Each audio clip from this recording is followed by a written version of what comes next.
Hello, and we're back. And boy, the chat has been going off the hook during the break. Barbara and I have been reading several great questions. One, someone wanted to find out, he's not too into spirituality. Is there Tantra that's less airy? That's one question. Second, using tantric practices for chronic body pain. Someone has a herniated disc. I want to talk about that. Alex, the Alkalite, hello, Alex, wants to know if you will show us a basic breathing technique. And, that's three. So first one, gentleman who thinks Tantric says it's too airy, he's not really into spirituality. A lot of people think Tantra is too airy. It was actually a challenge for me at one point. I wrote this book specifically in completely down-to-earth language. You can appreciate it if you're an atheist or if you're a devout fundamentalist, and it's in completely down-to-earth language, no airy-fairy woo-woo stuff, just for that gentleman and the millions like him who stayed away from Tantra because they just couldn't handle the woo-woo stuff. Yeah, I actually know, and I know now I need to get her book because I'm not into the woo either. Don't forget, ritual isn't sacred, but it allows the sacred to emerge. And a lot of people have difficulty with, I do, I'm an atheist myself, so I have difficulty with the sacred things like so I will now have to go get the book even more than I did before. And now Tantra practices for dealing with chronic body pain. Is that something that can be useful for people? I think so. I know that I have used the tantric. Let's start with one basic premise. Energy is energy. It's like physics. It's not woo-woo stuff, it's physics. And when you can move energy around, you can change just about anything. You can have a wonderful orgasm with it, or you can send it to a part of the body that needs healing or pain relief. One of the best things about sex, as everybody knows, is that tension relief. Endorphins, oxytocin. Yeah, basic chemistry stuff. When you raise a lot of sexual energy, whether or not you're feeling it in your genitals, by the way, because Tantra, think about Tantra like this. As opposed, in the West, sex is something we do. Yes. In the East, sex is an energy we allow. So imagine in the West, we're working, and the more we work, the tighter and more constricted it gets. In Tantra, we practice exercises so that we get bigger, we get bigger. And when huge waves of energy can pass through you, they very often wash the pain away with them. Fantastic. Yes, there's a song from years ago, Anger is an Energy. So, and because anger can turn to fear, to emotions can turn on a dime. And because of the way our brains are put together, of course, emotions are contagious.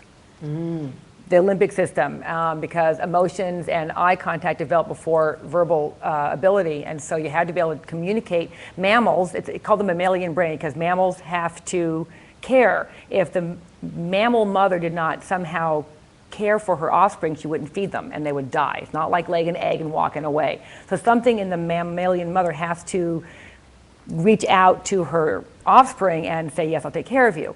And so that is what we're accessing here with breathing. Because and you mentioned eye gazing. Yes. Eye gazing is very big in Tantra. And they did a study. College students participated in a study. They didn't know each other at the beginning of the study. And they eye gazed for 20 minutes, whatever it was, every day for a short period of time. At the end of the study, a third of them got engaged. And they hadn't known each other before. It was a ridiculously high percentage. That's crazy. Eye gazing is incredibly, incredibly powerful. We wonder how to make connections with people. You were saying first date, over dinner. Blowjob is one option. Eye gazing for 10 minutes, left eye to left eye, is another one. So yeah, I've heard about the left eye to left eye. What is? It's really it depends on the tradition. Some traditions say the gateway to the soul is the left eye. Others say it's the non-dominant eye. Take your pick. What it does give you is a specific point to focus on, because eye gazing is very intimate, and you can kind of wind up looking at somebody's nose because you don't really want to connect. If you when you look into one eye, and instead of looking, if you just kind of relax and absorb. But that's letting somebody see into you, and that is really scary, nervous. It took me years to not be the one who looked away first. And for the longest time, 5 seconds at most was all I could tolerate before I start giggling or just.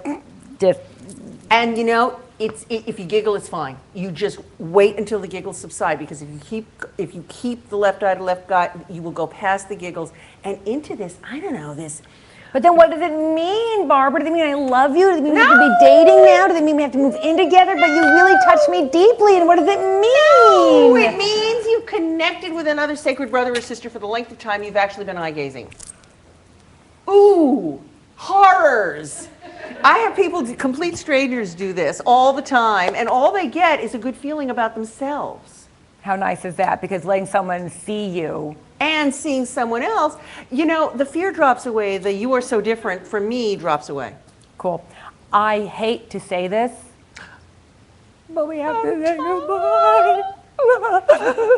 Okay, wow. See, you got to join Sex Wives because I know all the coolest people that all come here to my show. Yes. Barbara Carrellas, at Urban Tantrika and urbantantra.org. A wonderful shout out to my incredible production crew at Kira Reed, at The Hawk Show, and at Efren. How E-F-R-E, and how he snagged that, only his first name, dude, magic. Tonight's artist was Darla Teagarden at www.darlateagarden.com. The show, the music is by David Herman and his band Sherry Black and the Port Authority. Hermanist.com, HermanNist.com, and www.shalala.com. That's an H on the end of that one, shalala.com. And Darla, if you're ever out in LA, I would love, nudge, nudge, wink, wink, beg, beg, plead, plead, to be a subject for one of your photographs.